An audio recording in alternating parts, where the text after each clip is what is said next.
Hello, fellow comic book lovers, collectors, and aficionados. Vin Crew here with part 2 of his 2017 recap. This will focus on independents and variants. Yeah, just once again, no particular order on these, and some of these are not going to be fiscally great, but they are just, they hold special meaning to me for some reason or another. But yeah, let's get started here. Still about 25 books, give or take here. So first one here is the Legion of Monsters #1. I think this came out in 71 or 75? 75, excuse me, 1975. Beautiful Neil Adams cover on that book. Just, there's something about this book. I think I first saw it maybe in a Comic Quarter 410 thing, or maybe Why Not Art. And then I've seen it on a G Plus site a couple of times and just really resonated with me. So I'm very happy I picked this up. Second book is, this is Ant, this is Ant #1. This is the RRP from Arcania. This is a J. Scott Campbell cover. And now, as far as, once again, I think there's 800 of these, if I'm not mistaken. Not the most expensive book by any means, but there was just something about this cover. As far as I'm concerned, this is what started that craze that, if you recall, Milo Manara, maybe a couple years ago, did a Spider Woman pose very similar to this, where the hindquarters are haunched up. And then after that, that caused a lot of controversy. And then there were another couple of other covers that were done just to parlay off of that. And so once again, this is what started that. This predates that. This came out in 2004, excuse me, 2004. J. Scott Campbell cover. So, and it's a 9.4 grade on it. So, not a 9.6 or 9.8, but I'm happy with the 9.4. Next one here is the Biologic Show. This is issue 0. There were 3 issues, I believe, 0, 1, and 2. Or is it just 0 and 1? I can't recall offhand. But if you like just the most offbeat, strangest stories you probably have read in quite some time, this is one of the books you should really hone in on. They can be rather pricey, especially for some reason, even though this predates #1. #1 seems to command a little bit more money. Same artist, same stories, all of that. I think it's Columbia is the artist's name. Writer L. Columbia, I believe. Yeah. Biologic Show 0.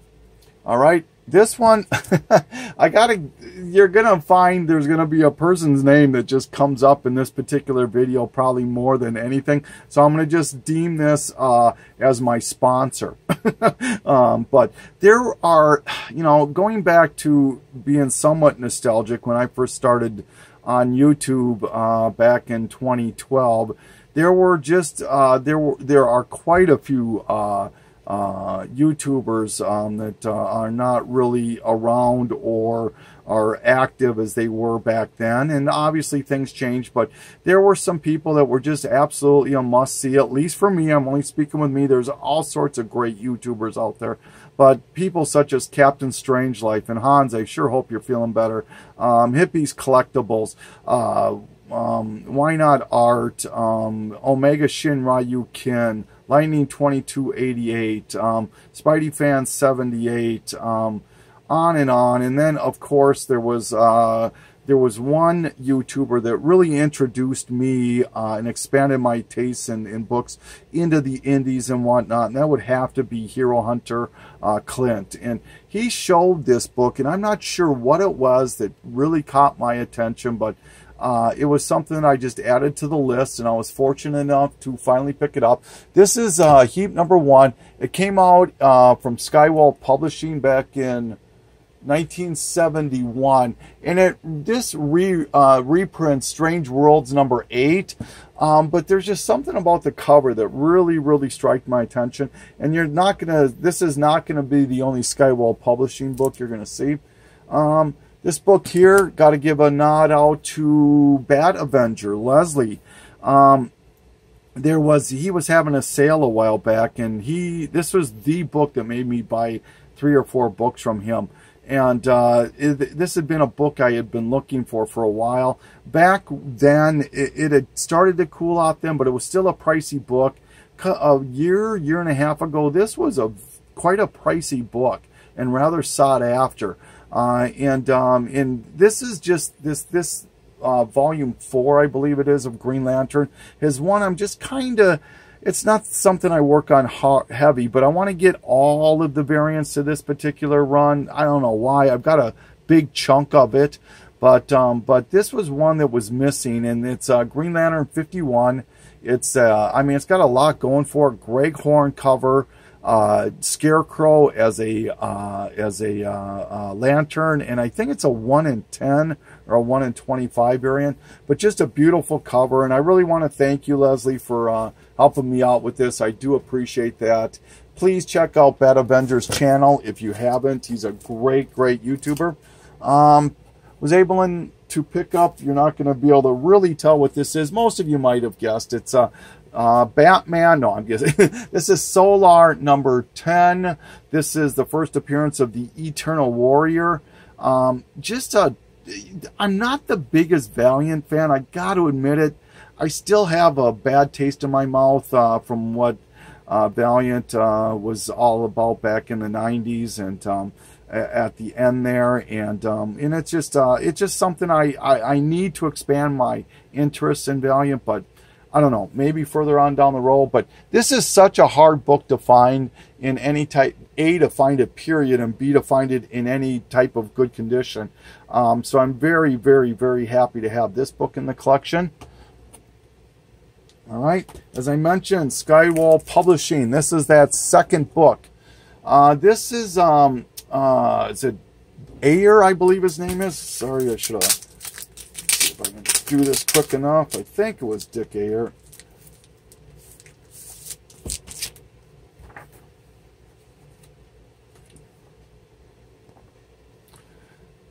Yeah, it was Dick Ayers. This came out in 1971. And I'm not going to go as far as to call it an actual prototype, but this is called Hellrider.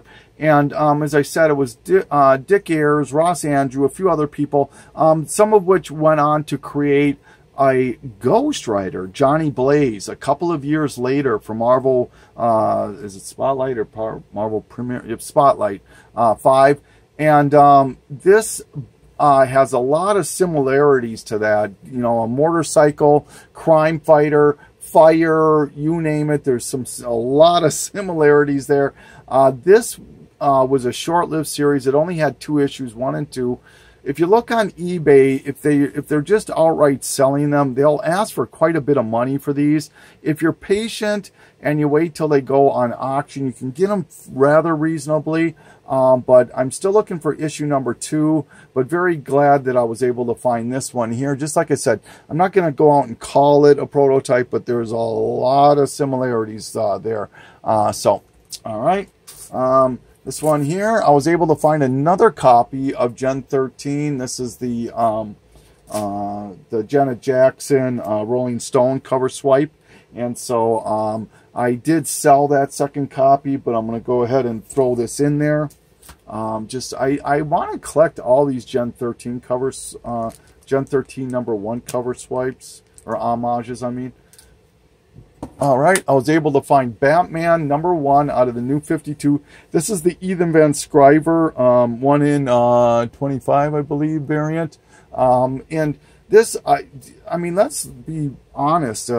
Since the rebirth, most of the new 52 stuff is just tanked, except for Batman number 1, and you know, for that sake, a good chunk of that Batman New 52 run is still rather sought after. But number 1 in particular has maintained its value. And this is the variant, as I stated. It had been one I'd wanted for quite some time, but I just didn't want to pay $100, $50, that sort of thing. I was able to get this for, I think, like 28 bucks. And so I'm very fortunate to have that. And then speaking of Batman and a variant or a second print. This is Batman 608, the Jim Lee second print variant cover. Just an incredibly beautiful cover, in my opinion. It goes very well with the Superman RRP sketch. I was fortunate enough to just pick a second copy of this up recently, excuse me, just in the last month or two. So very happy to have this in the collection. This one I did not realize what the value is of this until there was another YouTuber, and oh my gosh, the name once again is escaping me, and please forgive me on that. But this is Hellboy, They That Go Down into the Sea in Ships. This was a giveaway by Konami. I believe it was for a video game that they had done. But they are asking around $75 for this book on an average on eBay. Not an easy book to find, apparently. I was lucky. I found this for $1 or $1.50 at a half-price books over the summer. So very, very happy. So Hellboy, They That Go Down to the Sea in Ships, and it says Konami right there. So, all right. Astro Boy. This came out in, 1965. And this is, for all intents and purposes, this is the very first American manga. I'm not sure exactly how you pronounce that, but this is the very first attempt with that. And this was one that was not okayed by the creator of Astro Boy. So they went ahead and did this against their knowledge, and they weren't real happy about it. Overstreet Price Guide and CGC message boards go as far as to call this book scarce.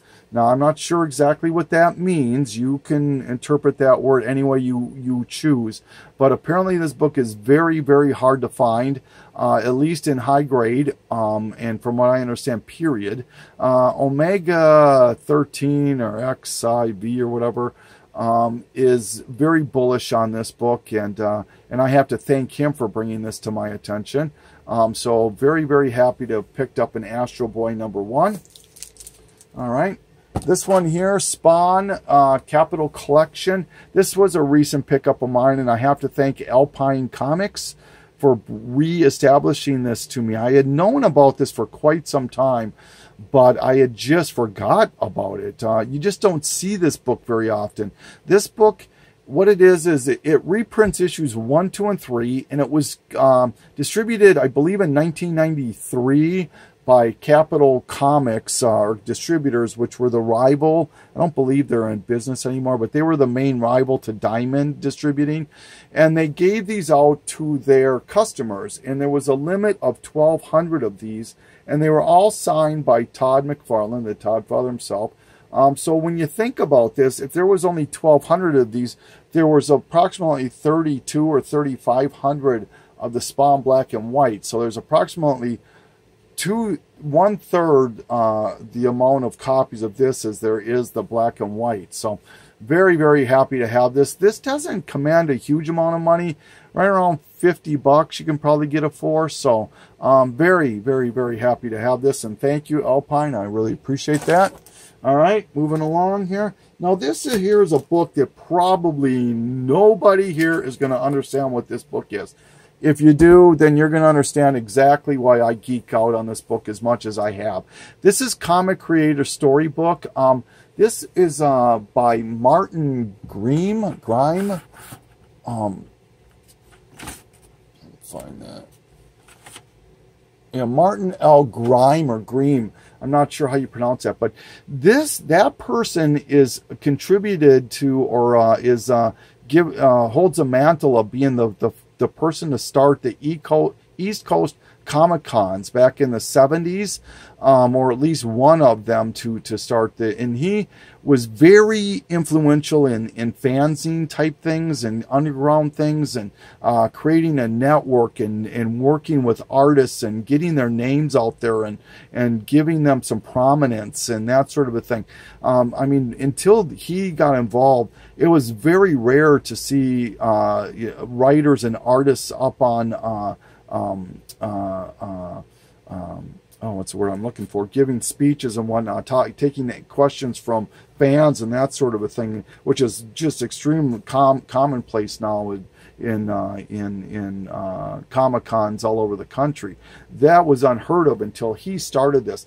And what this book is it's a compilation of various underground artists and as well as mainstream artists. The list on this is unbelievably long who contribute to this book. Let me see if I can find it.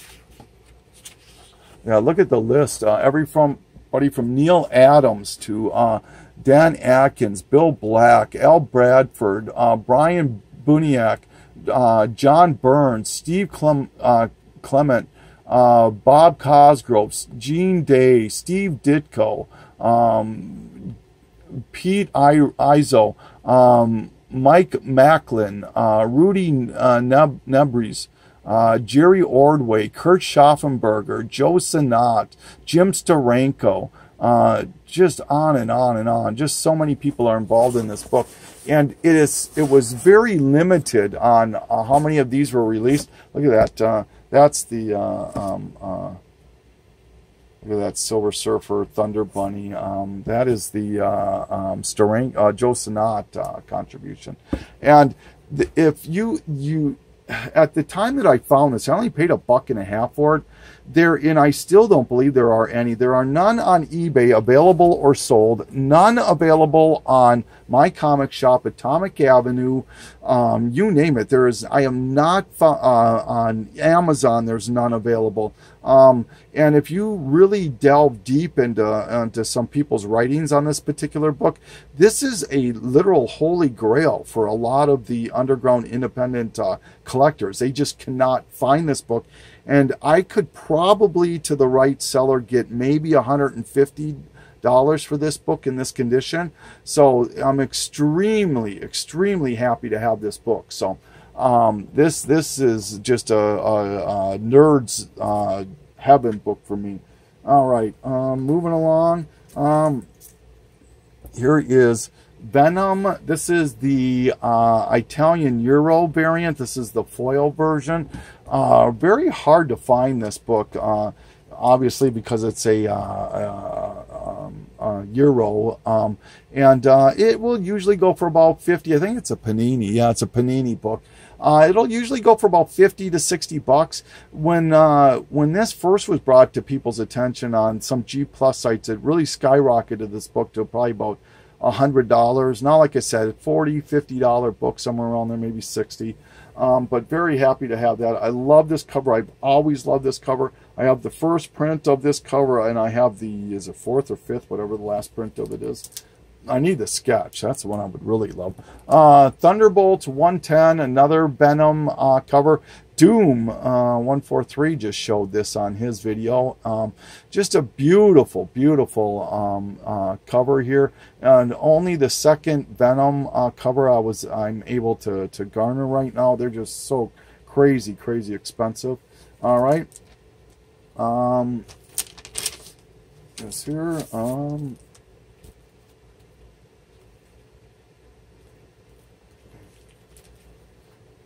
Milk and Cheese, #1. First print. I had to take it out of the bag. I just want to make sure you can see this. First print, what you want to do is you want to make sure that there's no writing up here. If there's any writing up there, it's not a first print. This is Evan Dorkin. It's just a crazy fan following for this particular underground book. Another book I have to give a nod to, Hero Hunter 81. Had no idea this book existed until I started watching some of his videos back in 2012, 2013. And just a book that has always been on my list.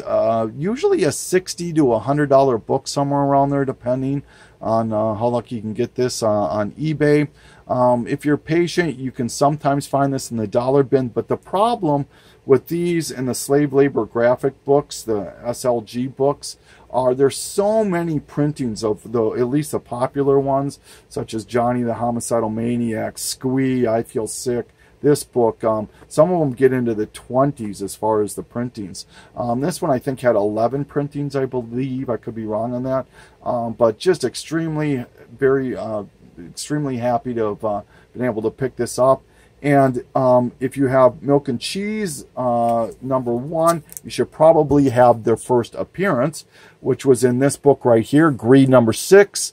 Not only is it Milk and Cheese's first appearance, but you've got you know, the Bob Burden Flaming Carrot right there, right on the cover, which I'm a big Flaming Carrot fan.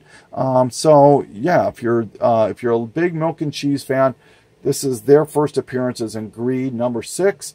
Not the easiest book to find. Probably, I think it's a little cheaper to find this than Milk and Cheese #1 on eBay. I could be wrong on that. It's been a while since I've looked at the prices on these. All right.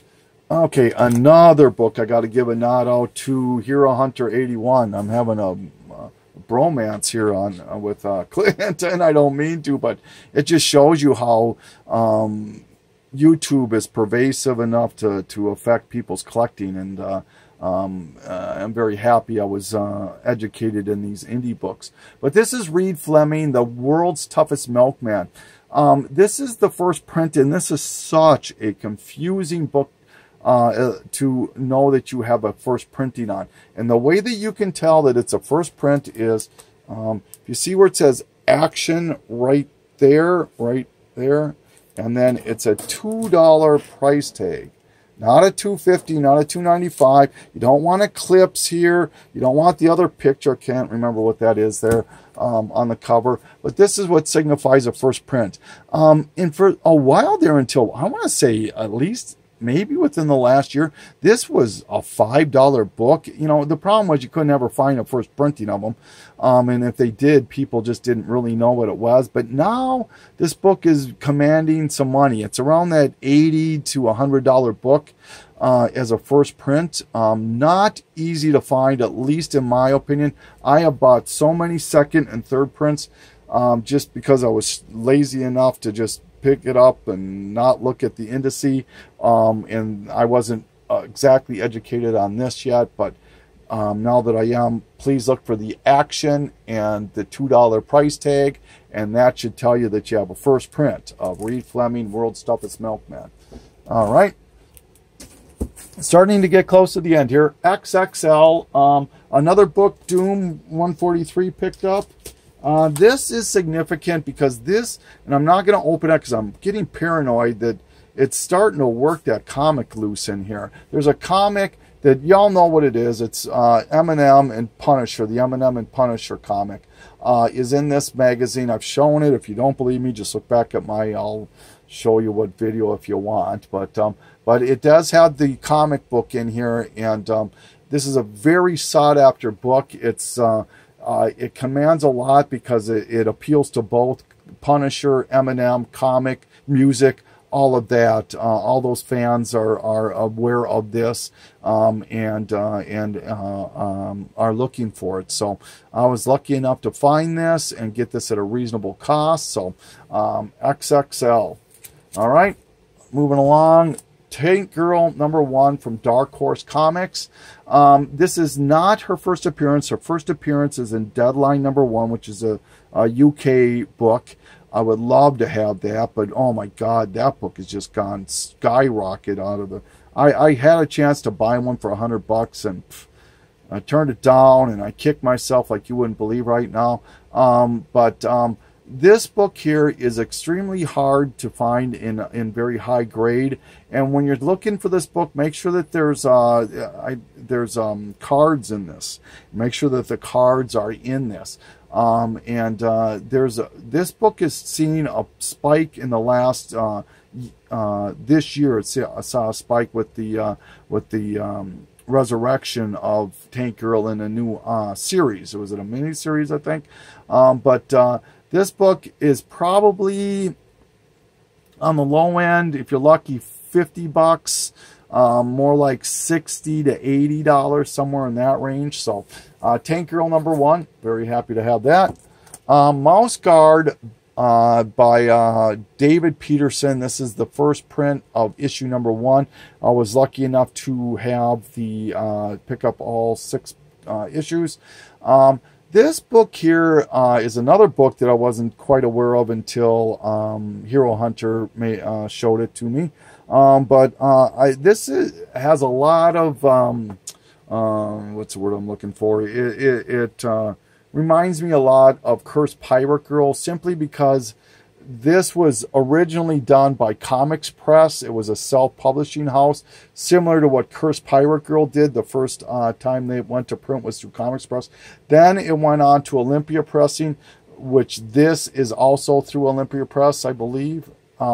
And then they were both featured in Ye O Lore of Yore in that comic. So there's just some crossing going on there. So, but this has been optioned for live action movie, I believe, not live action, animated movie, I believe. So spike this up, but it's always been, you know, if you know what it is, people will ask maybe $90 for this. If you're patient, you can get it for, if you're real patient, you can probably get it for $5, $10. But, you know, $30, $40, that's sort of a thing right there. So, all right. Here is Stuff of Legend #1. The only reason I'm showing this #1 print is that it has parlays into this book right here. Another book I want to give a nod out to, Hero Hunter. I did not know these Boogeyman editions existed until he had mentioned them back 3 years ago. Boy, 4 years ago maybe. But this is Stuff of Legend. This is the Boogeyman edition to Volume 2. This one is limited to 150. And now there's 3 different versions of Boogeyman variant. The one you really want is the one that's limited to 100 issues. That one, forget about it. That one's about $1,000 book unless you get lucky. And then it's this one would be the next, which is probably about $100 book, somewhere around there. Maybe a little bit more, maybe a little bit less. And then there's a 500 print run, which is grayscale, and that one's considerably less, maybe $30, $40, somewhere around there. But this has got fantastic art in it. It's a great story. If you're not familiar with it, I would suggest, and you really like good different reads, I would strongly suggest pick up one of these. They're not expensive, not this, the Boogeyman edition, but a #1 or whatever. There's 2 volumes, I think 3 volumes of this so far. All really fun stuff, so definitely would pick it up. All right, now we're moving into the to the tail end here. Crow #1. Finally was able to get my Crow #1 first print. I can't tell you how many times I had tried to buy this book in previous times on eBay, only to be have it arrive and it'd be a second or third printing. I was one of the third printings. The person just gave it to me, so now I have a first and a third. I'll probably go for a second just to complete the printing set there. But you talk about one of the iconic independent books. This has to fall into that. It's just a beautiful cover. You know, you talk about Comic Quest, Ira. He absolutely loves this book here. That's another YouTuber that was a must-see for, and now just really doesn't do too much anymore. I wish you'd do some more stuff, Ira. Many other people have shown this book. It's just a very, very sought-after book. Obviously had a couple of movies made. There's a movie reboot going on with it. So very happy to have a Crow #1. These next 2 will go together.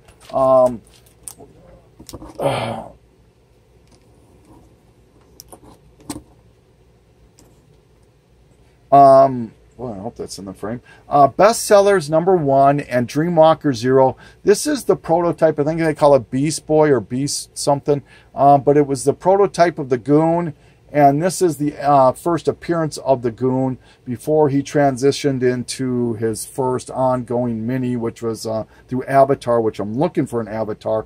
But this book here is stupidly hard to find. Both of these are hard books to find, command a good chunk of money. Very, very happy to have finally added these to the collection. Like I said, I'm looking for an Avatar #1 of the Goon, but you talk about a crazy, crazy hard books to find. Once again, another book I have to add to Hero Hunter to bring it to my attention. And the last book here, Rifleman #10. This is the book that I'm the most happiest of all the independents and variants to have found this year.